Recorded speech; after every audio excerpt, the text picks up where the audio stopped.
আপনার সন্তান পৃথিবীতে আগমন করলে সন্তানকে তাহানিক করাবেন, এটা আপনার সন্তানের অধিকার। আমার প্রিয় ভাইয়েরা, সহিহ আল বুখারীর 3901 নম্বর হাদিস, আমার নবীজি জনাবে মুহাম্মাদুর রাসূলুল্লাহ সাল্লাল্লাহু আলাইহি ওয়াসাল্লাম তিনি বলেছেন, যখন কোন সন্তান পৃথিবীতে আগমন করবে এই সন্তানকে তাহানিক করাবেন। আমার প্রিয় ভাইরা, বিশেষ করে ঢাকা বরিশালে আমলটা বেশি হয়ে থাকে। আমার প্রিয় ভাইরা, তাহনিক মানে কি? আমার নবীজি বলেছেন, যখন কোন সন্তান পৃথিবীতে আগমন করবে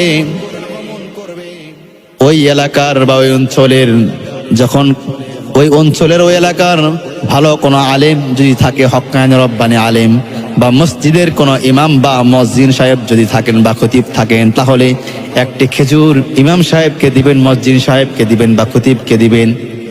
ওই ইমাম সাহেব বা মসজিদ সাহেব সেই খেজুরটি তার মুখ দিয়ে একটু চিবিয়ে দিবে, আর ওই খেজুরের নির্যাস আপনার সন্তানের জিহবা অথবা তালুর মধ্যে দিয়ে দিবেন। সুবহানাল্লাহ, এটা হচ্ছে তাহনিক করা। এর দলিল কি? আমার প্রিয় ভাইরা, রাইসুল মুফাসসিরিন আব্দুল্লাহ ইবনে আব্বাস রাদিয়াল্লাহু তাআলা আনহু তিনি যখন পৃথিবীতে আগমন করেন, আমার নবীজি মুহাম্মদ সাল্লাল্লাহু আলাইহি সাল্লাম তিনি স্বয়ং নিজেই তাহনিক করিয়েছেন। আর আব্দুল্লাহ ইবনে আব্বাস তিনি বলেছেন, আমি রাইসুল মুফাসসিরিন হওয়ার পিছনে একটি কারণ, এই কারণটি হচ্ছে আমার পৃথিবীতে আসার পরে আমার মুখের খাবার প্রথমই হয়েছে মুহাম্মদুর রাসূলুল্লাহ সাল্লাল্লাহু আলাইহি সাল্লাম মুখের যে আঠা ছিল, এই আঠা দ্বারা আমার মুখের মধ্যে প্রথম খাবার পেয়েছি আমি।